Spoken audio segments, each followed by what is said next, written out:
악한 국가나 악한 제국이 등장해서 많은 사람들의 삶을 파괴하고 피폐하게 만드는 것은 절대 하나님의 뜻이 아니에요. 하나님 그런 악한 분이 아니에요.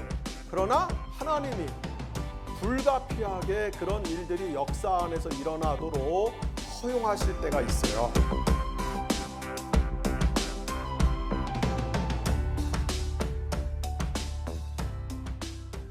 네, 반갑습니다. 네.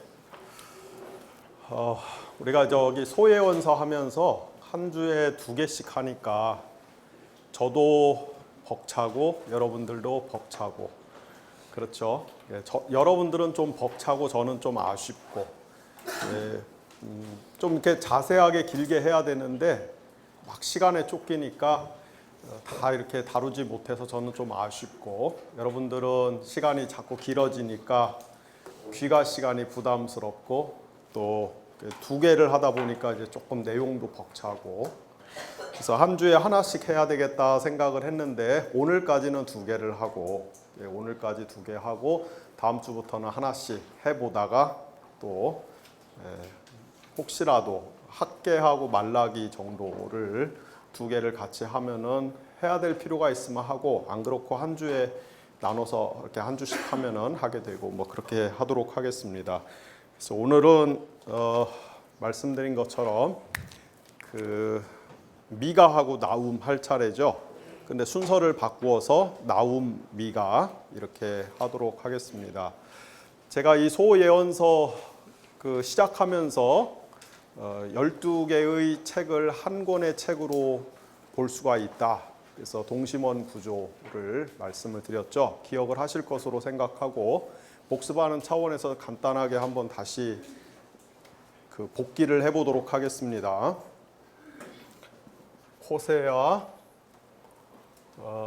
요엘, 아모스, 오바댜, 요나, 미가가 가운데 있다고 그랬죠. 그리고 나움, 하박국, 스바냐,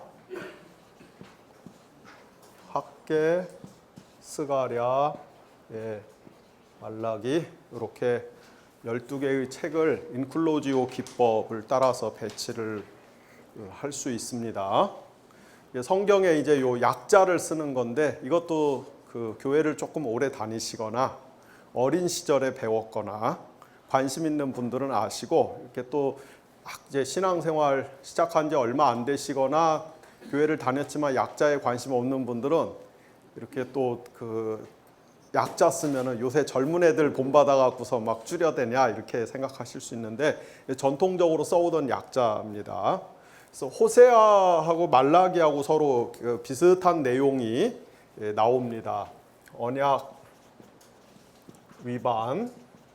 그럼에도 불구하고 하나님이 이스라엘을 신실하게 사랑하시는 이야기를 적고 있고요. 말라기는 언약이 회복되는 그것은 하나님의 사랑 때문에 그렇게 된다 이 말이죠.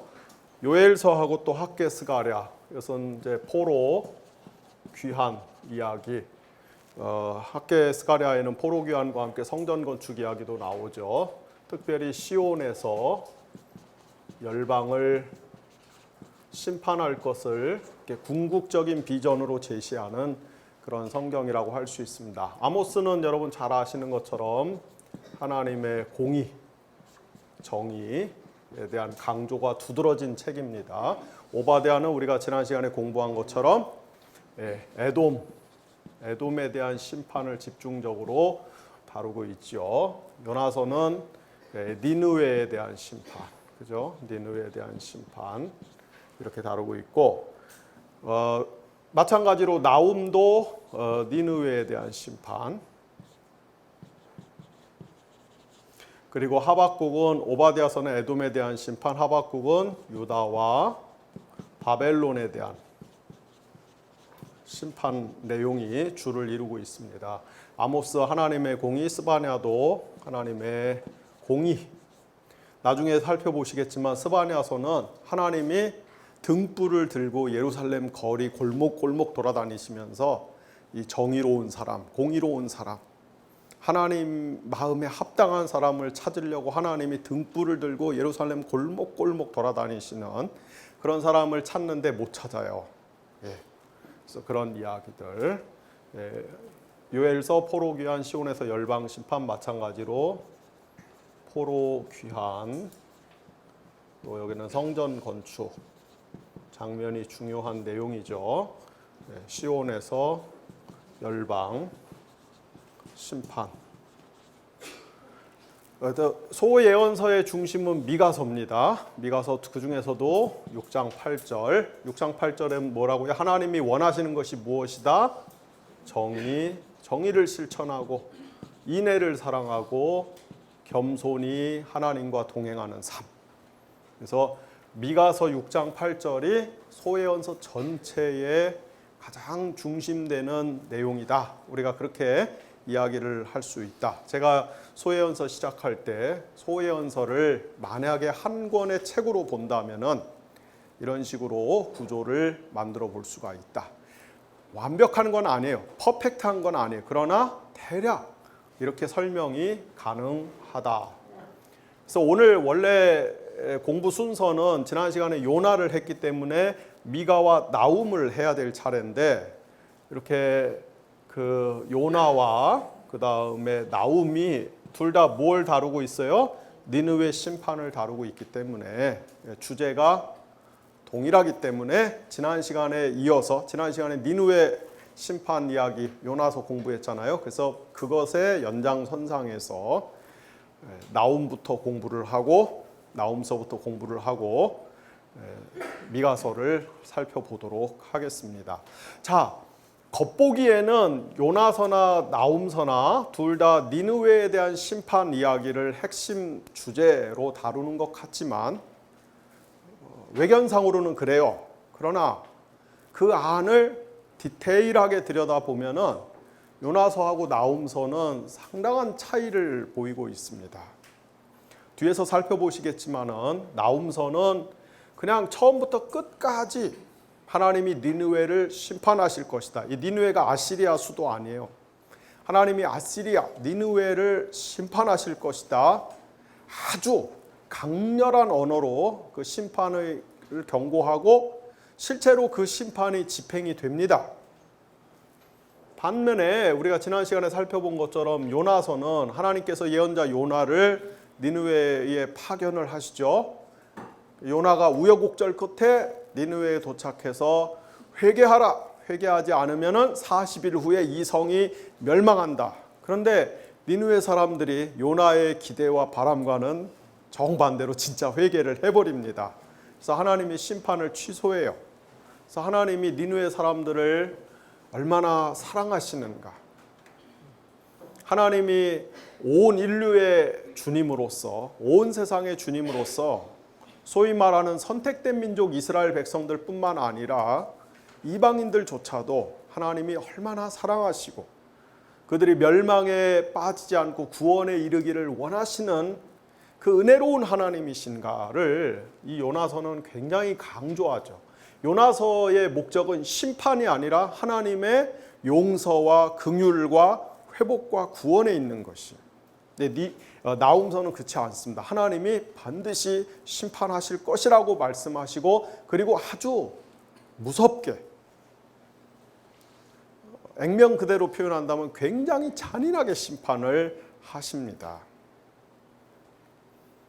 또한 이 요나서에는 이 니느웨에 대한 하나님의 긍휼과 용서와 회복의 장면뿐만 아니라 우리가 지난 시간에 살펴봤듯이 다른 많은 신학적인 주제들이 있는데 가장 대표적인 것이 이것이죠. 지난 시간에 공부한 거 조금 복습하면은 이 니느웨는 요나서 1장 1절에 보면은 악한 성이다. 악한 성.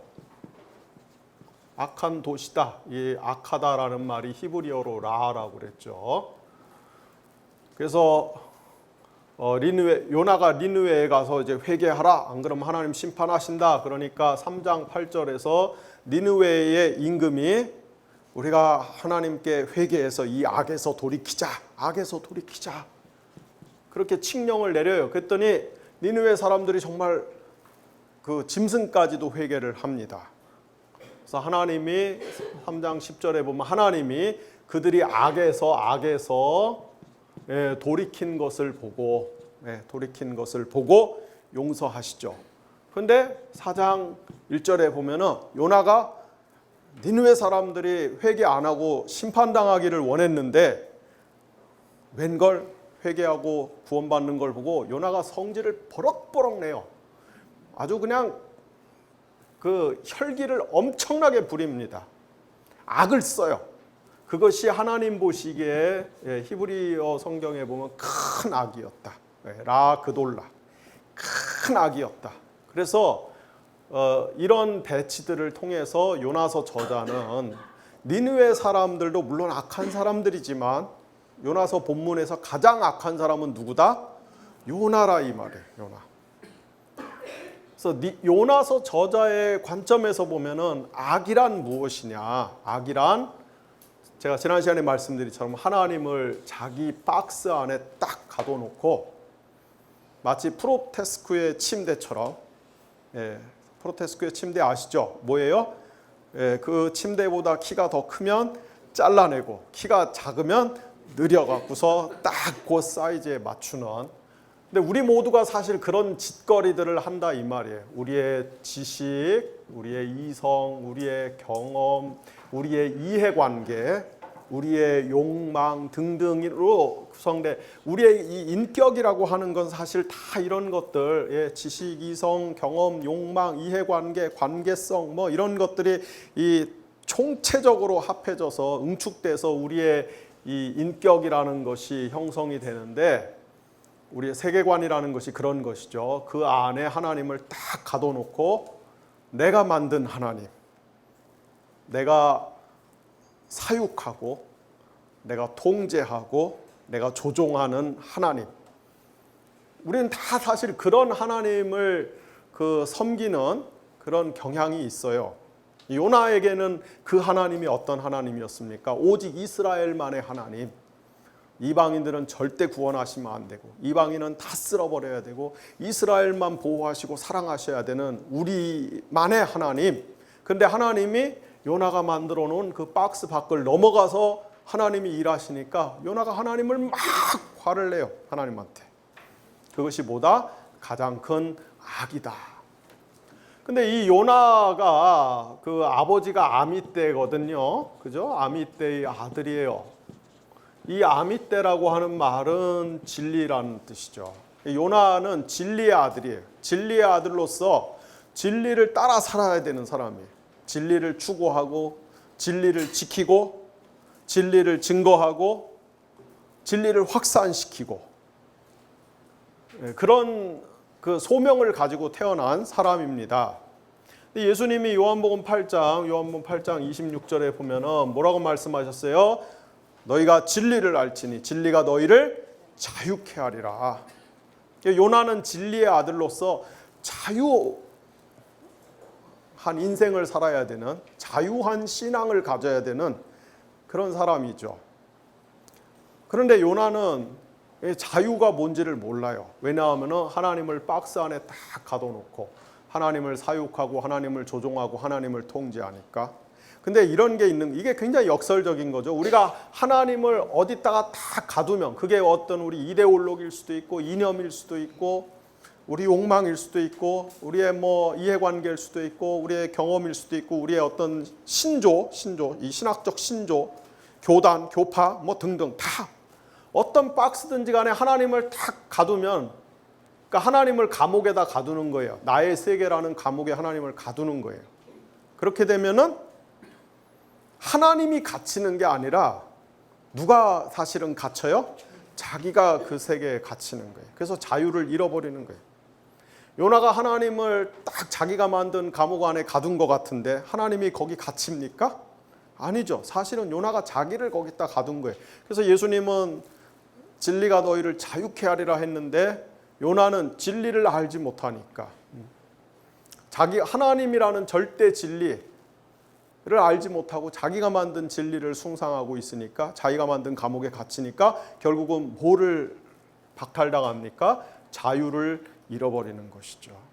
근데 오늘 우리도 이런 경우들이 정말 비일비재하다. 저도 마찬가지고 여러분도 마찬가지고. 그래서 우리가 이거 되게 조심해야 됩니다. 제가 지난 시간에 말씀드렸듯이 이 요나는 요나는 도처에 있어요. 도처에. 여러분들이 다 요나입니다. 네. 요나서는 4장밖에 안 되는 짧은 성경이지만은 그런 신학적인 풍성함들이 많이 있어요. 반면에 나훔서는 그런 거 없어요. 처음부터 끝까지 일관되게 집요하게 강력하게 오직 우리 옛날 저기 그 영화 중에 주유소 습격 사건이라는 영화가 있었는데 거기 명대사가 있죠. 뭐요? 아는 거 뭐예요? 나는 한 놈만 팬다. 주유소 습격 사건에 그런 대사가 있었어요. 유호성이 그랬나 이성대가 그랬나 누가 그랬죠? 네, 어쨌든 한 놈만 팬다. 나훔서는 나는 니느웨만 팬다. 니느웨만 포커스를 맞추고 하나님 너희들 심판하실 거야. 그리고 반드시 심판해. 이렇게 이야기를 합니다.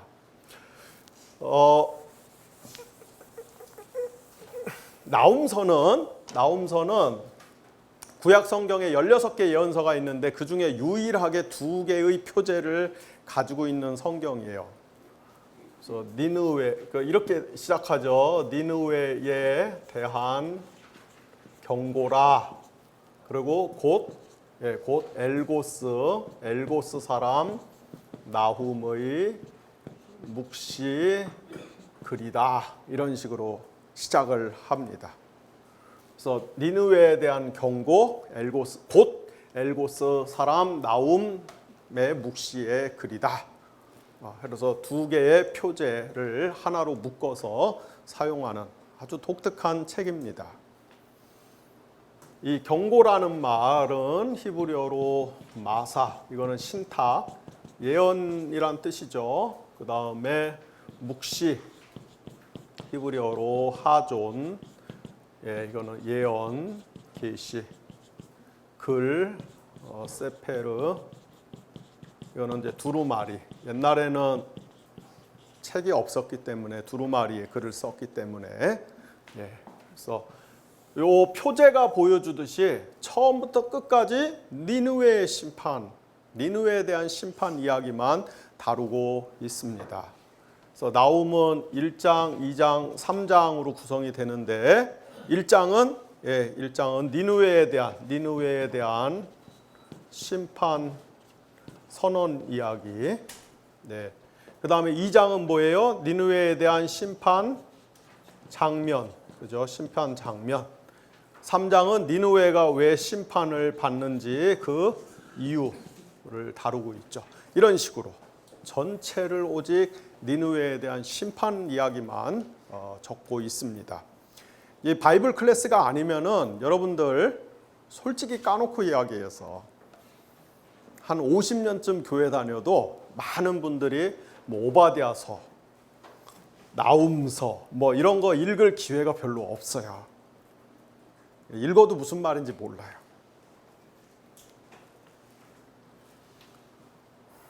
나중에 저기 보겠지만 뭐 스가랴서 이런 거 읽을 기회도 많지 않지만 읽어도 무슨 말인지 거의 몰라요.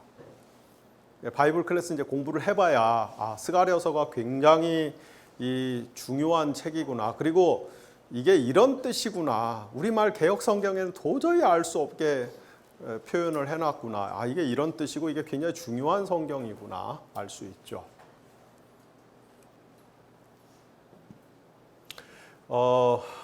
나훔이라고 하는 예언자의 이름의 뜻은 위로예요. 위로. 나훔의 이름의 뜻은 위로. 이게 이상하잖아요. 그죠?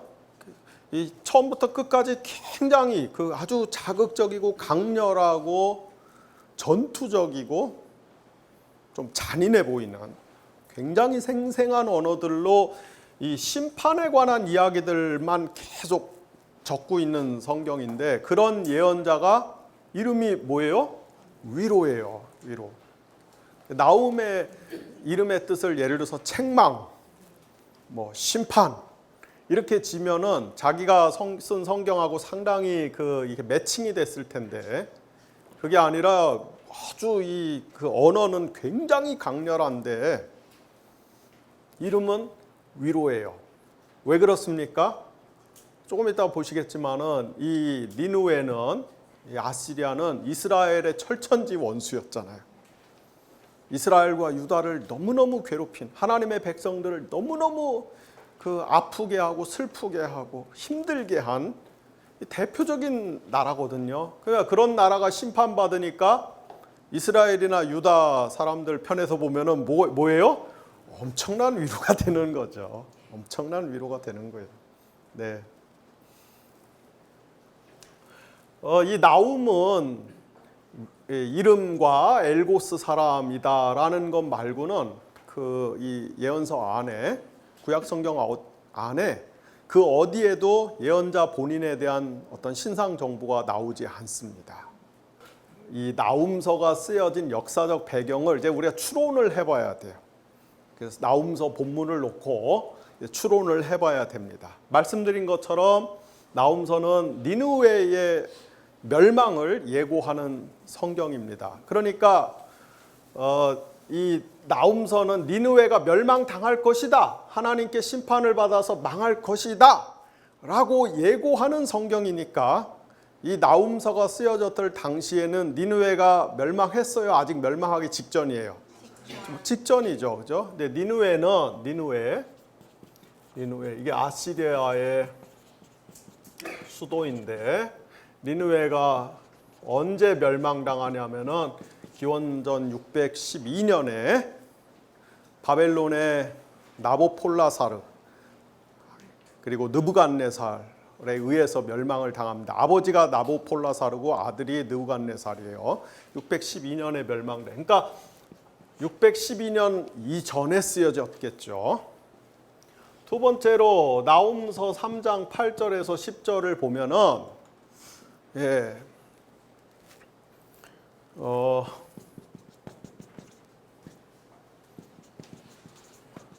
이 아시리아의 아슈르 바니팔이라고 하는 유명한 임금이 있는데 이 사람이 669년에서 627년까지 살았던 사람이에요. 이 아슈르 바니팔이라고 하는 아시리아의 왕이 이집트 수도인 노아몬, 오늘날로 이야기하면 테베입니다. 이 노아몬을 정복한 이야기가 나옵니다. 그러니까 이게 이미 일어났던 일을 언급하고 있는 거예요. 그러면은 아슈르바니팔이 이집트의 수도 노아몬을 언제 정복했냐면은 이게 기원전 663년이에요. 근데 이미 일어난 일을 언급하고 있어요. 그러면은 최소한 663년이 지난 다음에 이후에 쓰여졌겠죠. 그래서 우리가 크게 보면은 663년에서 612년 사이에 이 나움서가 기록이 되었을 것이다. 그럼 요 663년, 612년 이게 이제 7세기 아닙니까? 7세기. 이 7세기는 아시리아의 전성기였어요. 아시리아의 전성기여서 이제 사네립이 7세기에 사네립이 이 사람 이제 704에서 681년. 그 다음에 아슈르 바니팔 여기 그 중간에 에살핫돈 이 사람은 680년에서 669년 그리고 이제 아슈르 바니팔 이렇게 오거든요. 이때 아시리아가 오늘날의 페르시아로부터 이집트까지 우리가 흔히 이야기하는 그 비옥한 초생딸 지역, 오늘날의 이란으로부터 이라크까지를 중동의 거의 전체를 다 장악을 했어요. 굉장히 큰 제국을 7세기에 건설한 것이죠. 오늘날에는 우리가 중동 그럼 여러분들이 생각하는 중동은 이스라엘, 팔레스타인, 이집트, 사우디아라비아 이런 데 생각하시겠지만 이게 중동이라고 하는 데는 사실은 그 아프리카 제일 끝에 리비아, 모로코, 튀니지 이쪽서부터 이란까지를 다 중동이라고 불러요. 굉장히 큰 지역이에요. 근데 7세기에 이란에서 이집트까지 아프리카의 요 한쪽까지를 점령을 했으니 얼마나 큰 제국을 건설을 했습니까? 이 니느웨에 대한 심판의 말씀을 전하는데, 이 니느웨가 기록에 의하면 기원전 5000년경에 이미 도시가 형성이 되기 시작했어요. 그러니까 오늘날 기준으로 하면 한 7000년 된 도시죠. 어마어마한 역사를 가지고 있는 거예요. 서울의 역사가 얼마나 되죠? 우리 조선시대 때 한양서부터 시작해봤자 뭐 한 700년 조금, 700년 정도 된 겁니다. 5000년, 7000년 역사를 가진 도시니까 그 말 그대로 정말 유구한 역사를 자랑하는 도시죠. 니느웨는 오늘날의 이라크의 모술 지역 건너편에 위치하고 있다고 그래요. 제가 모술은 안 가봐갖고 거기서 이렇게 건너편에서 바라다 본 적이 없어갖고 모르겠지만, 모술 지역 건너편에 있고, 니느웨가 이렇게 이제 그 중간에 코서강이 흐르고, 북쪽, 남쪽, 북쪽이 더 큰데 북쪽이 13km 되는 성벽이 에워싸고 있고 약 230만 평 정도의 그런 큰 도시였다고 합니다. 230만 평 그러면 여러분들은 이렇게 감이 잘 안 오시죠? 네, 230만 평은 제 손바닥만 합니다. 이렇게 가리면은 안 보이잖아요. 우리나라 여의도가 약 87만 평이에요. 그래서 여의도의 한 3배 정도 크기 되는 그런 도시였다라고, 북쪽 지역 큰 지역이 그렇게 생각하시면 되고, 기원전 700년경에 산헤립이 이 니느웨를 아시리아의 수도로 삼았습니다. 그래서 이런 것들 때문에 사실 우리가 요나서, 지난 시간에 공부했던 요나서의 이 저작 시기나 배경을 딱 특정하기가 조금 어려워요. 니느웨, 요나서에 보면은 이 니느웨가 이 성인 남자가 3일 동안 걸어 다녀야 되는 큰 성이었다고 그러는데, 그리고 이제 전통적인 견해에 의하면 8세기 작품이다 이렇게 이야기를 하는데, 여기 700년에 비로소 아시리아의 수도가 되었고, 한 여의도의 3배 정도 크기, 물론 남쪽 지역 포함하면 약간 더 크지만은, 이런 도시가 성인 남성이 3일 동안 돌아다닐 그 정도의 크기는 아니죠. 여러분이 여의도 3배 정도 되는 면적을 3일 동안 그 다닐 그런 거리는 아닌 것이죠. 그래서 그런 어려움들이 조금 있습니다. 그리고 이 사네립, 에사라돈, 아슈르바니팔 이 시대를 거치면서 굉장히 그 거대한 건축 사업, 토건 사업에 힘을 써서 궁전, 정원, 수로가 얼마나 컸냐면 한 50km 정도 되는 수로를 건설하고, 요즘도 50km짜리 수로를 만들면 대공사죠. 지금부터 2700년 전에 그런 공사를 한 거니까 얼마나 대단합니까? 그리고 이 성벽은 이중성벽 만들어서 웬만한 공격에는 끄떡도 하지 않는, 아슈르바니팔이 만든 도서관은 이 토판이 수만 점이 발견될 정도로 굉장히 큰 도서관이고, 그런 겁니다. 자, 에사라돈이 이제 죽을 때가 돼갖고서 이 아시리아를 둘로 나눕니다. 그래서 큰아들 아슈르바니팔에게는 아시리아를 주고, 둘째가 이제 그 사마시 슌 우킨이라고 하는 이 둘째 아들에게는 바벨론 지역을 나눠줍니다. 자기 제국을 둘로 쪼개서 큰아들, 작은아들 나눠줘요. 그러니까 첫째에게는 이라크 지역을 주고, 둘째에게는 이라크에서 이란 그쪽 지역을 줍니다. 이 동생이 652년에 형을 쳐요. 아시리아를 공격합니다. 그리고 져요. 형제 간에 혈투가 벌어졌는데 동생이 졌습니다. 근데 아슈르바니팔이 이 싸움에서 동생과의 전쟁에서 승리하기는 했지만은 그러나 상당한 내상을 입어서 결국 이제 이 사건을 계기로 해서 아시리아 제국이 이제 쇠락의 길을 가기 시작하죠. 그리고 아슈르바니팔이 627년에 죽고요. 627년에 바벨론의 나보폴라사르가 반란을 일으키고, 그리고 612년에는 나보폴라사르가 그의 아들 느부갓네살이 마침내 니느웨를 점령을 해버립니다. 그래서 612년에 아시리아가 멸망을 해요. 그러므로 예언자 나훔의 예언이 문자 그대로 성취가 됩니다. 우리가 이런 시대적인 배경 속에서 여러분이 나훔서를 보시면 될 것 같습니다. 어떤 학자들은 이 나훔서에 나오는 이 니느웨를 심판하는 그 표현들, 언어들이 너무나 강렬하고 자극적이고 잔인하기 때문에 이 나훔서를 가리켜서 별명을 붙였는데, 이 나훔서의 별명이 뭐냐면은 혐오 찬송이다. 네, 그렇게 부른. 그리고 이 나훔서에 나오는 하나님은 이 우주적 사디스트다. 가학성, 남을 괴롭히고 못살게 굴고 해코지하고 피 흘리고 죽이고 그래서 쾌감을 얻는 이 나훔서의 하나님은 그런 하나님과 같다라고 표현할 정도로 이 나훔서에서 이 니느웨의 심판 장면을 아주 살벌하게 표현을 하지요.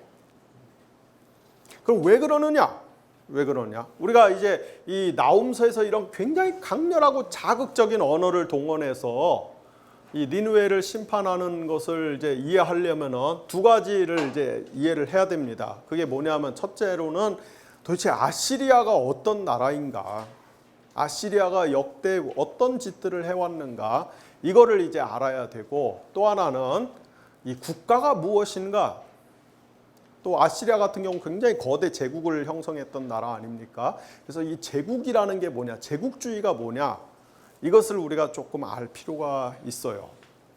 이 아시리아가 이제 8세기 그 초중엽에는 말씀드린 것처럼 이 그 내부에서 반란, 기근, 또 이 외침 이런 것들 때문에 굉장히 위축돼 갖고 밖으로 신경을 쓸 겨를이 없었다가 8세기 중엽에 들어서 디글렛 빌레벨 3세라고 하는 위대한 왕이 이제 나타납니다. 아시리아 편에서 보면 위대한 왕이죠. 이 사람이 746년에서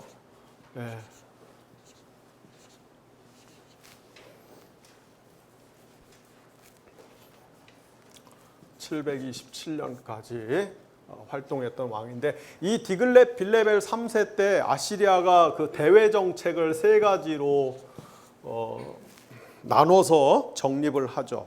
첫째로 전쟁을 일으켜서 어떤 나라를 침공해서 점령을 했다. 그러면은 이제 이 언약을, 소위 말해서 조약을 체결을 해요. 종주국과 속고. 그래서 전쟁에 이 아시리아와의 싸움에서 패한 나라는 아시리아의 속국이 되어서 신하의 예를 다 갖춰야 되는 거예요.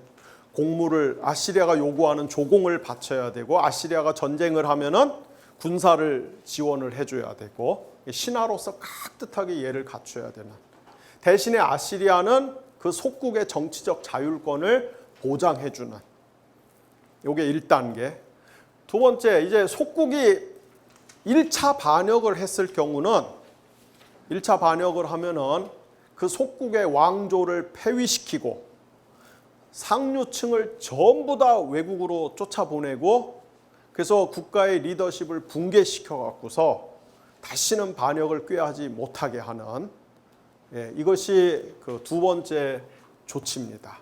3단계 조치는 만약에 두 번째 반역을 하면은 그때는 왕조를 폐위하고 상류층을 외국에 다 쫓아보내고, 외국에 있는 상류층들을 전부 이 속국에 이주시켜갖고 혼혈 결혼을 시켜서 강제 혼혈 결혼을 시켜서 민족적 정체성을 없애버리고 그 속국은 아시리아의 속주로 만들고 총독을 파견해서 다스리는 것. 요게 이제 디글렛 빌레벨 3세 때 정립된 아시리아의 이 속국 관리 원칙이라고 하는 것이에요.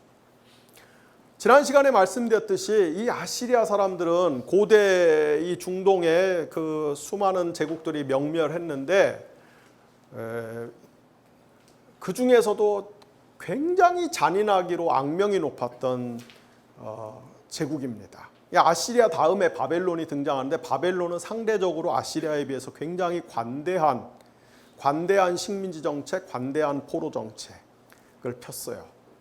그래서 예를 들어서 다니엘 같은 사람들이 그 바벨론에 가서 포로임에도 불구하고 바벨론의 고위직까지 진출할 수 있었던 것들은 바벨론의 이 그 포로 식민지 관리나 포로 정책이 굉장히 관대했기 때문에 그렇습니다. 그에 반해서 이 아시리아는 아주 잔혹하게 식민지나 속국이나 포로들을 대하기로 악명이 높았어요. 지난 시간에 말씀드린 것처럼 전쟁에서 포로를 잡으면은 한쪽 팔, 양쪽 다리 다 잘라버리고 한쪽 팔만 남겨놓는다고 그랬죠. 한쪽 손만.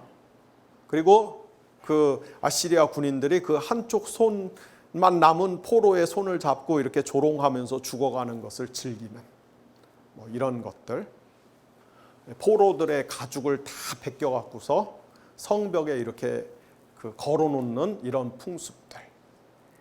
또 포로의 목을 베서 포로의 아내나 아이가 자기 남편이나 아버지의 목을 들고 도심을 행진하게 만드는 이런 정책들. 이런 것들은 다 뭡니까? 우리 아시리아한테 대들면은 이런 험한 꼴을 보인다는 그런 어떤 보여주기 정책인 거죠. 공포심을 조장하는 거죠. 기를 예봉에 꺾는 거예요. 상대의 기를 예봉을 그냥 꺾어버리는 거예요. 그뿐만 아니라 이 포로들의 이게 죽은 사람들의 해골을 다 거두어 갖고 피라미드를 만들어서 전시를 한다든지, 사람을 죽일 때 말뚝을 박아서 죽인다든지. 예전에 제가 바이블 클래스 할 때 이 아시리아 설명하면서 드렸던 예화 중에 하나는 뭡니까? 이렇게 끝이 뾰족한 나무에 그 나무로 만든 창 같은 것들에 사람 이렇게 포로들 이 엉덩이 있는 데서부터 그렇게 거기서 이렇게 그 엉덩이서부터 이 창이 뚫고 들어와서 얼굴로 빠져나와서 죽이게 하는 것들. 네, 지금 여러분들이 저녁을 드시고 온 지 얼마 안 됐기 때문에 제가 이런 예화는 뭐 얼마든지 들 수가 있어요, 그죠? 네. 이런 거는 저녁 먹고 딱 나누기에 적절한 대화의 주제죠. 네. 뭐 이런 잔인한 민족. 그러니까 아시리아 주변에 많은 국가와 민족들이 이것에 다 희생자가 된 것이죠. 이스라엘과 유다도 예외가 아니에요. 아주 잔인한 민족.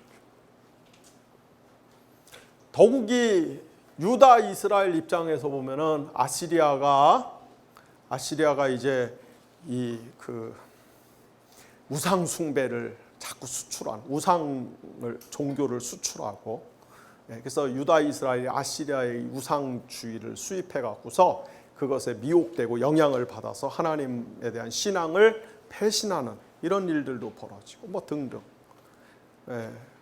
그래서 하나님이 그 니느웨에 대한 심판을 아주 강렬한 언어로 선포를 하시는 것이죠. 사실은 이런 나라조차도 하나님이 오랫동안 참고 계신 거죠. 니느웨가 아시리아가 이런 아주 못된 짓들을 할 때 하나님이 바로 심판한 게 아니고 오랫동안 참고 돌이킬 기회를 주시고, 그것을 쓴 성경이 뭡니까? 요나서죠. 그럼에도 불구하고 시간이 갈수록 더 악행을 저지르니까 마침내 하나님의 어떤 인내의 임계점을 넘어가니까 하나님이 이제 심판을 시작하시는데, 일단 심판이 시작되니까 하나님의 집에서 심판이 시작되면은 그는 굉장히 무서운 것입니다. 그런 이야기들을 우리가 이제 이 배경과 맥락을 알면은 일방적으로 이것을 혐오 성경이다, 혐오 찬송이다 이렇게 비난할 수가 없는 것이죠. 그리고 말씀드린 것처럼 이 니느웨 때문에, 아시리아 때문에 수백 년 동안 고통당한 다른 이 억압받은, 아시리아에 의해서 이 억압받은, 학대받은 민족들의 입장에서 보면은 이 니느웨에 대한 하나님의 심판의 집행은 뭐가 된다고요? 아까 위로가 된다 이 말이에요. 위로가 된다. 이 나훔서를 향해서 일방적으로 혐오 성경이다, 혐오 찬송이다 이렇게 비난하는 사람들은 어떤 면에서 보면 가해자 편에 서서 논리를 전개하는 것이죠. 피해자 편에서 보면은 이것은 놀라운 위로고, 우리가 신원. 네, 신원의 뜻은 복수예요. 자, 또 한 가지, 이 나훔서에서 하나님이 아시리아 니느웨를 심판하시는 것을 이해를 하려면은 우리가 이제 조금 조직신학적인 사고를 하면은 그 국가가 도대체 뭐냐, 그리고 이 제국이라고 하는 것이 무엇이냐, 이거를 조금 생각을 해볼 필요가 있습니다. 신명기 32장 8절에 보면은 아주 특이한 말씀이 있는데, 이런 말씀이 있어요. 하나님이 이렇게 이제 지구가 있잖아요. 지구가 있고 이렇게 여러 대륙들이 있는데 그리고 수많은 이제 국경선들이 있지 않습니까? 나라와 민족별로 자기 국가, 영토가 있어요. 근데 신명기 32장 8절에서는 하나님이 인류에게 민족별로 땅을 할당해 주실 때 이스라엘 자손의 숫자를 따라서 민족별로 땅을 할당하셨다 이렇게 되어 있습니다. 우리말 성경에 그렇게 번역이 되어 있어요. 근데 학자들은 거기 나오는 이스라엘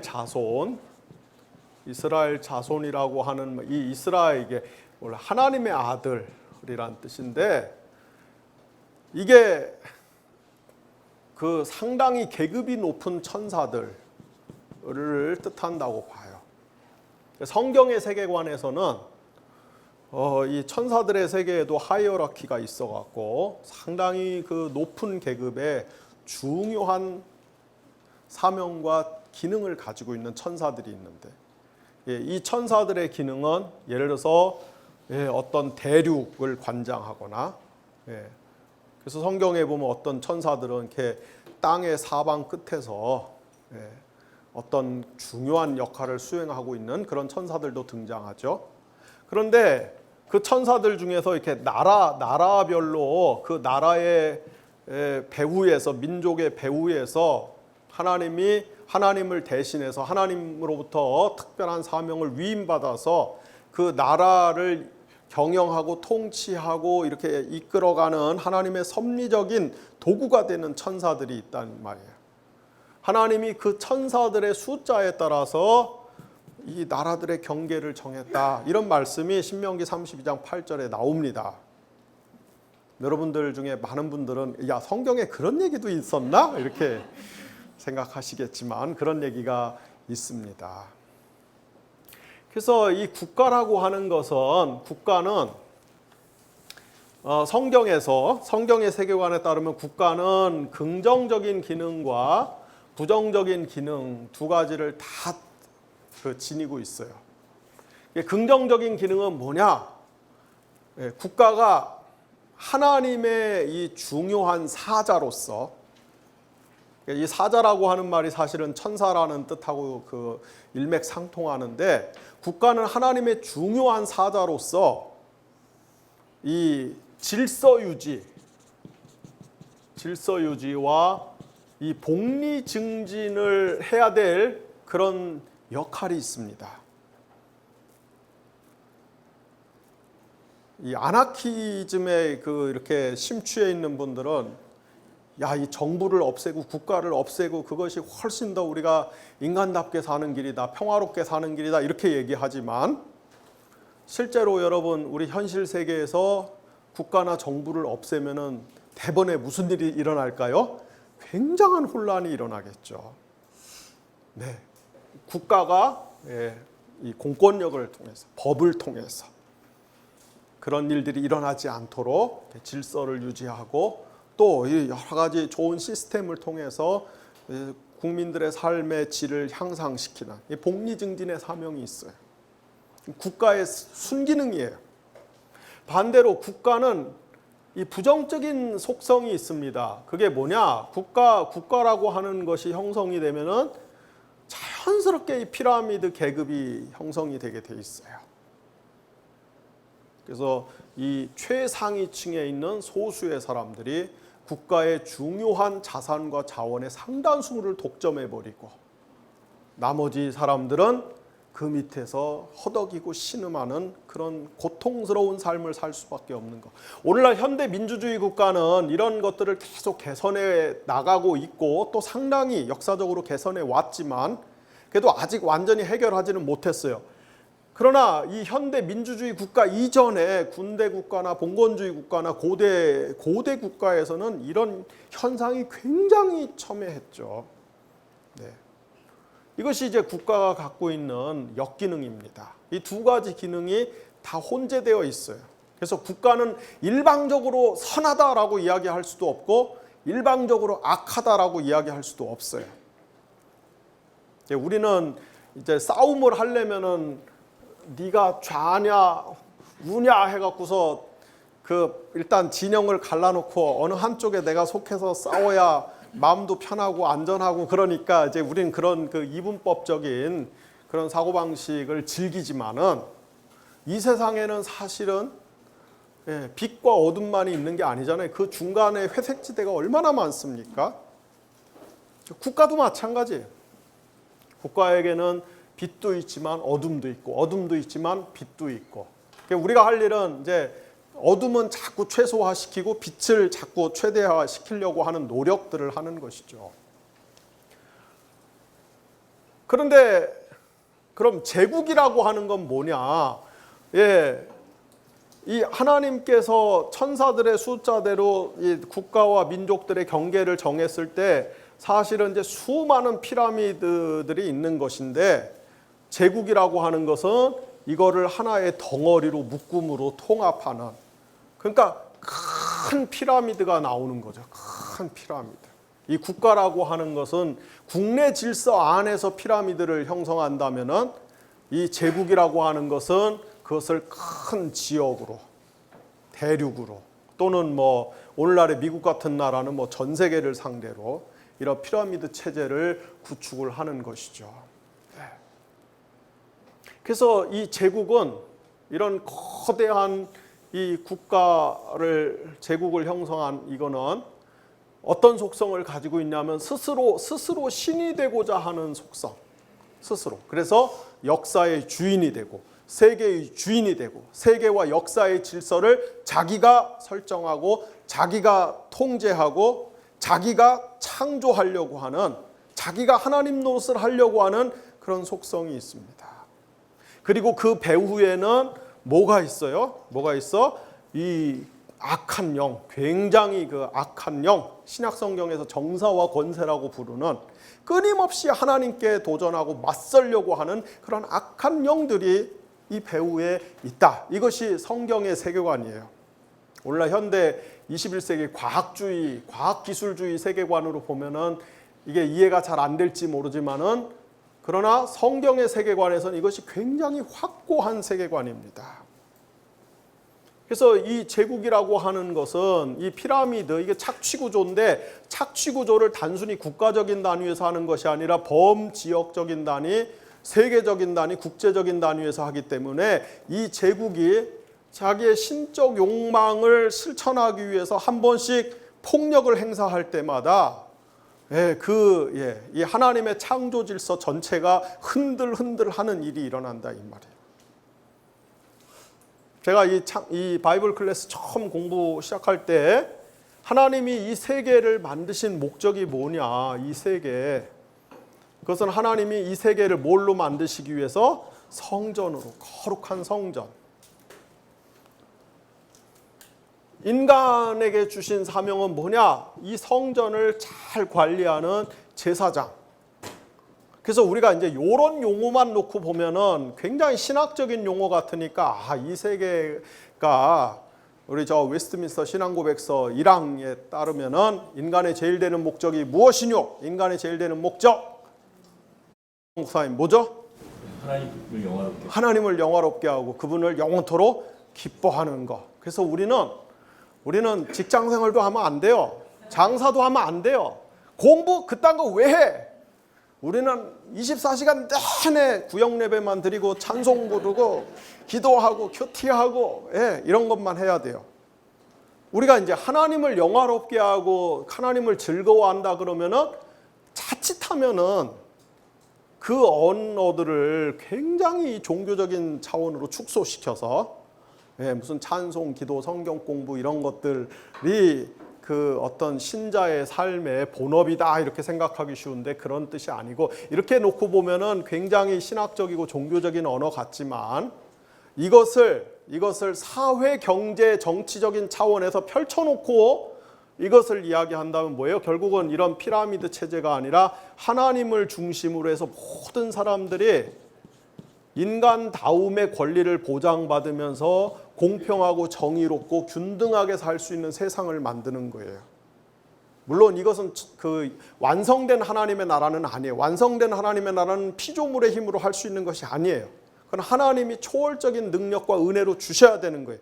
다만 그러나 우리가 이 그 타락한 질서 안에서 그럼에도 불구하고 세계가 하나님의 성전이고 우리 인간이 그 성전을 잘 관리하는 제사장이라고 하는 것은 사회 정치적으로는 이런 보다 많은 사람들이 정의롭고 평화로운 삶을 살 수 있는 세계를 만들어가는 것입니다.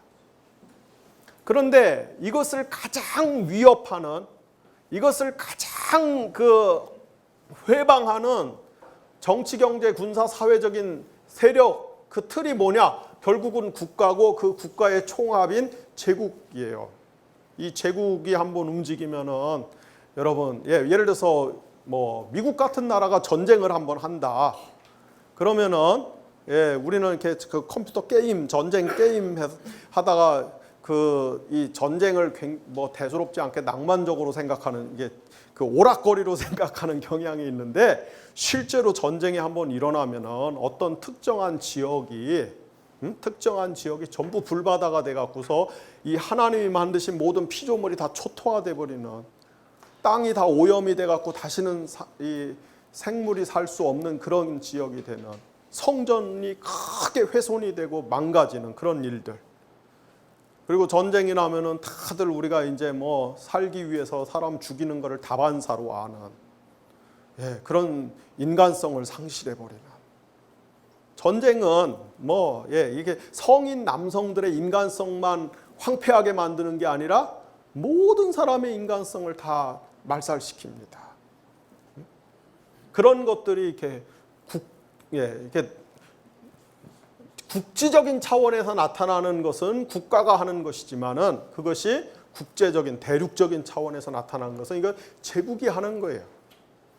이런 것들을 누가 이 나훔서가 쓰여지던 시대에는 누가 이런 범죄를 행했습니까? 아시리아라는 나라가.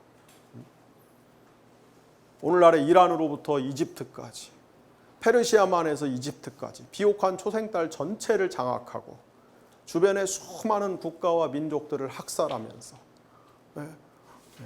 이런 범죄 행위를 행했다 이 말. 그렇기 때문에 하나님이 심판하시는 거죠. 하나님이 심판하시는. 우리가 피해자의 어떤 차원뿐만 아니라 우주를 통치하신 하나님의 정의 실현의 차원에서 봤을 때도 이 나훔서에서 니느웨를 심판하는 장면은 사실은 굉장히 정당한 것이다. 자, 그렇다면은 이제 오늘 현대를 살아가는 우리가 이런 국가나 제국과의 관계를 어떻게 맺을 것인가? 우리 이제 굉장히 중요하지 않습니까? 그러면은 이제 아까도 말씀드렸듯이 뭐 우리는 이렇게 뭐 좌냐 우냐 선이냐 악이냐 네 편이냐 내 편이냐 딱 잘라 갖고서 기면 기고 아니면 아니고 우리가 이제 그렇게 사고하고 그렇게 주장하고 그렇게 말하기를 좋아하는 습성을 가지고 있는데 성경은 사실 그러한 그 세계관이나 그러한 사고방식을 별로 권장하지 않아요. 성경은 이 양 사이에 상당한 이 회색 지대, 애매한 지대가 있고 그 안에서 굉장히 그리스도인들에게 하나는 분별할 것, 하나는 굉장히 지혜를 발휘해서 처신할 것을 가르치고 있습니다. 예를 들어서 우리 시대에 어떤 강력한 이 제국이 하나 태동해서 성장하면서 고대 시대에 아시리아가 했던 저런 그 횡포들을 저지른다고 했을 때 우리가 이제 이게 뭐 정의감이 좋거나 신앙이 좋거나 순교자의 열심이 있는 이런 사람들일수록 내가 예수 믿는 사람이니까 도대체 이런 악을 그냥 보고 있을 수가 없다. 방관할 수가 없다. 그래서 내가 죽는 한이 있더라도 저것과 맞서 싸워서 하나님의 정의를 실현을 해야 되겠다. 이렇게 생각하기 쉽지만 성경은 그런 행동이나 태도도 별로 권장하지 않습니다. 왜냐하면 사실은 하나님이 이런 국가나 제국들이 저지르는 범죄들도 일견 현상적으로 보면 하나님께 맞서는 것 같지만, 하나님께 대항하는 것 같지만, 그래서 하나님과 이런 악한 국가들이 서로 대면하고 있는 관계, 마주서서 서로 겨루고 있는 관계 같지만 그게 아니라 하나님은 사실은 이 꼭대기에서 이것까지도 통치하시고 섭리하시는 크신 하나님이기 때문에 어떤 이 국가가 악행을 저지르거나 어떤 악한 왕이 출현해서 악행을 저지르거나 어떤 제국이 비슷한 일을 행할 때 그것조차도 사실은 하나님께서 우리가 이제 여기서 이런 대목에서 굉장히 신학적으로 조심해야 돼요. 그게 뭐냐면은 우리가 그게 하나님의 뜻이다 이렇게 주장하면은 아주 위험해요. 그러면 하나님이 악의 조장자가 돼. 그래서 우리가 그런 건 하나님의 뜻이라고 이야기하면 안 되고, 그건 하나님의 뜻이 아니야. 이런 악한 국가나 악한 제국이 등장해서 많은 사람들의 삶을 파괴하고 피폐하게 만드는 것은 절대 하나님의 뜻이 아니에요. 하나님 그런 악한 분이 아니에요. 그러나 하나님이 불가피하게 그런 일들이 역사 안에서 일어나도록 허용하실 때가 있어요. 그건 허용이에요, 허용. 그럼 왜 하나님이 그걸 허용하시냐? 여러 가지 이유가 있는데, 하나님이 역사에 정말 매 순간 개입해 갖고서 이런 일이 일어나지 않도록 하실 수도 있지만, 그렇게 되면은 하나님이 인간의 자유를 굉장히 훼손하기 때문에, 전에 제가 한번 말씀드렸죠. 사랑은 상대의 자유를 보장하는 거야. 그래서 상대가 나의 뜻에 반하는 짓을 할 때도 그런데 그 자유를 보장해 주는 게 진정한 사랑이라 이 말이에요. 그래서 하나님이 우리를 사랑하시기 때문에 우리에게 그런 자유를 주십니다. 근데 매 순간 개입해 갖고서 해버리시면은 우리 자유가 박탈당해요. 하나님이 우리의 자유를 보존하기 위해서 이렇게 어느 정도 거리를 두시고 틈을 두시고 허용하시는 그런 것이 있고, 또 하나는 하나님이 어떤 악인을 심판하시거나 어떤 역사적인 더 우리가 알 수 없는 심오한 목적을 성취하기 위해서 하나님이 우회적으로 이런 것들을 쓰시는 그런 여러 가지 차원들이 있죠. 그러나 우리가 그 모든 것들을 가리켜서 뭐라고 해요? 하나님이 허용하신다 이렇게 표현해야지, 하나님이 그거 원하는 건 아니야. 그런데 인간의 악함을 하나님이 그냥 이렇게 잠시 숨을 고르시면서 허용해 주시는 거예요. 그것을 우리가 하나님의 뜻이다 이렇게 표현하면 안 돼.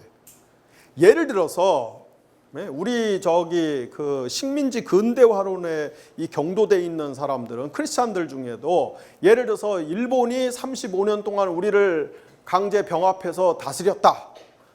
우리 일제 식민지 35년 동안 우리가 일본 사람들한테 수탈당하고 식민지 노릇했다. 그것을 뭐라고 이야기해요? 하나님의 뜻이었다 이렇게 얘기해. 그렇게 얘기하면 안 되는 거예요. 그런 하나님은 정말 괴물이지. 우리를 이렇게 35년 동안이나 짓밟게 내버려도 무슨 그게 하나님의 뜻이야. 그렇게 얘기하면 하나님은 아주 이상한 괴물 같은 하나님이 되는 거죠. 하나님이 그것은 하나님의 그 뜻이라고 하는 것은 하나님의 이 자비롭고 은혜롭고 정의롭고 거룩한 속성에 일치할 때 뜻이라고 하는 것이지, 일본이 우리를 지배한 것은 하나님의 뜻과는 일치하지 않는 거예요. 부합하지 않는 거예요. 하나님의 속성과 맞지 않는 거예요. 그러나 하나님이 뭔가 우리가 알 수 없는 어떤 신비한 차원이 있어서 하나님이 그것을 어떻게 하셨다? 허용하셨다. 하나님도 그것이 탐탁하거나 기쁜 일이 아님에도 불구하고 우리의 자유를 보장하기 위해서, 인간에게 주신 자유를 지켜주시기 위해서 허용하시는 거죠. 이렇게 표현해야지. 조심해야 됩니다. 그래서 이런 제국들이 막 기세를 부리고 막 위세를 떨 때는 이제 우리가 잘 분별을 해야 돼요. 하나님이 허용하신 기간이 있구나. 저게 괴물들이 날뛰는 기간이 있구나. 그러면은 그 허용하신 기간 동안에는 우리가 막 거기 맞서서, 하나님이 허용하신 기간 동안에는 사실은 우리가 우리의 안위나 생명을 잘 보존하고 지키고, 이것도 굉장히 지혜로운 것입니다. 동시에 더 중요한 것은, 그러나 비록 하나님이 허용하셨음에도 불구하고 이 제국이라고 하는 것, 이 국가라고 하는 것은 근본 속성에 있어서 하나님과 맞서고 하나님을 대신해서 스스로 신격화시키려고 하는, 우상화되려고 하는 속성을 가지고 있는 그런 이 어떤 거의 유사 인격체 같은 존재이기 때문에, 우리가 아무리 이 제국이 주는 그 어떤 열매가 달콤하고 유혹이 달콤하고 제국의 그늘 안에 들어가서, 이 불의한 국가의 그늘 안에 들어가서 우리가 뭔가 떨어지는 떡고물을 챙겨 먹으면은 우리한테 제법 어떤 떨어지는 뭐가 있을 것 같아 보여도, 그러나 그런 지점에 가서는 우리가 그리스도인이기 때문에 그런 어떤 유혹에 대해서는 단호하게 맞서고, 그런 유혹을 떨쳐버리고 어떤 신앙의 절개를 지키고 하는 그 선을 잘 지켜야 돼요. 그런 지혜와 분별력이 그리스도인들에게 있어야 됩니다. 특별히 이제 이스라엘 유다 시대에 아시리아가 정치 군사적으로는 굉장히 잔인한 민족이었지만, 그래서 유다 이스라엘을 끊임없이 괴롭혔지만, 동시에 이 종교적으로는 유다 이스라엘 사람들한테 이 아시리아의 귀신들, 우상 숭배가 너무나 매력적이고 매혹적인 측면이 있었기 때문에 또 거기 많이 넘어가서 우상 숭배의 죄를 범했습니다. 우리가 이제 그런 지점, 우리가 이 제국이라고 하는 그것이 주는 어떤 우상 숭배적인 요소, 그것이 꼭 뭐 형상을 만들어 놓고 구체적인 종교를 지정해 놓고 막 거기 가서 이거 빌고 예배 행위 한다는 게 아니라, 이 제국의 이데올로기, 제국의 자본, 제국의 금융, 제국의 힘, 제국의 학벌, 제국의 스펙들이 가져다 주는 떡고물들, 그게 다 일종의 종교가 될 수 있고, 그것을 우리가 신봉하고 그것을 우리가 탐하면 그것이 우상이 될 수 있다, 이 말이에요. 그런 것들을 거부하고 그런 것들을 피할 수 있는 그런 어떤 신앙의 이 순결함, 절개, 이런 것들도 잘 지켜야 돼요. 그래서 국가나 제국을 상대할 때 우리한테도 그런 양면적인 태도가 잘 균형을 갖추는 것이 중요하다. 제가 이제 끝나기 전에 우리 죽으면 죽으리다 썼던 그 안희숙 사모님 이야기 한 토막을 조금 제가 소개를 하고 마치도록 하겠습니다. 안희숙 사모님, 이제 아주 젊은 여성일 때, 처녀일 때 신사참배 안 하겠다. 난 신사참배 안 한다. 그래갖고 이제 일본 헌병들한테, 순사들한테 끌려갖고 감옥에 갇혀서 모진 고문을 당하고 그런 어려움을 당했어요. 그런데 이제 감옥에서 이 수감 생활을 할 때 일본 이 교도관들이 주일날이면 항상 일본 군인들의 단추를 이제 꿰매는 그런 작업을 시키는 거예요, 여성 수감자들한테. 그래서 이 안희숙 사모님이, 안희숙 청년 여성이, 야, 내가 신사참배 안 하려고, 하나님의 법도대로 살라고 내가 저 신사참배 안 해갖고서 내가 감옥에 갇혔는데, 감옥에 갇혀갖고 성경에 분명히 주일날 일하지 말라고 그랬는데 저 일본군 병사들 바느질 꿰매 저 단축 꿰매는 내 이런 노동 주의를 어겨서 되겠느냐, 나 이거 안 해 갖고 안 한다고 그랬다가 이제 거기 교도관한테 거의 큰 봉변을 당할 뻔했다 이 말이죠. 교도관이 막 두들겨 펴려고 그러니까 이 안희숙 청년이 당신이 나를 때릴 권리가 어딨냐고, 저 교도소장한테 나 데려다 달라고, 내 교도소장 만나서 단판을 짓겠다고, 그렇게 얘기를 해놓고 너무너무 불안을 한 거예요. 이제 교도소장한테 끌려가면 무슨 꼴을 당할까. 그 다음날 이제 교도소장이 이제 만나자고 그래갖고 교도소장한테 갔는데 막 교도소장이 화를 내면서, 일본인 교도소장이 화를 내면서 주일날 이제 그 수감자들 중에 혼자서 유일하게 그 단축 꿰매는 작업을 거부한 거죠. 그러니까 막 화를 내면서 그 일을 하라고 그러니까 이제 안희숙 사모님은 못 한다고 그러고 막 하니까 이 교도소장이 막 성질을 뽀럭뽀럭 내면서 이렇게 소리를 질렀다고 해요. 그 대일본 천황 폐하의 그 이름으로 명하노니 주일날 일요일날 단추를 깰지어다. 명했다 그럽니다. 근데 내일 이제 그 천황제 본질 저기 강의 들어보시면 알겠지만은 일본의 천황은 그냥 저기 그 입헌 군주제의 어떤 상징적인 왕이 아니라 이 19세기 말 20세기를 거치면서 일본 천황은 태양신의 이 성육신인 이 신적 존재로 신격화된 존재입니다. 그래서 일본이 지금도 천황제를 유지하는 것은 일본이 태양신의 후예들이다, 자손들이다, 그런 신앙을 고백하는 거고, 실제로 일본은 지금도 천황이 이렇게 죽고 그 다음 아들이 천황이 될 때마다 이렇게 연호제를 쓰죠. 그 천황, 새로운 천황이 등장하면은 이 정부가 그 천황의 이름에 따라서 1년, 2년, 3년 연호제를 써요. 일본 역사나 일본 국가 구조 자체가 하나의 이게 종교적인 사원이라는 것을 뜻하는 겁니다. 그 천황 폐하의 이름으로 일요일날 단추를 꿰지어다. 큰 소리를 질렀대요. 그랬더니 안희숙 사모님이 지지 않고 더 큰 소리로 책상을 꽉 치면서 천지를 창조하신 하나님의 이름으로 명하노니 주일날 단추 꿰라고 시키지 말지어다. 그랬대요.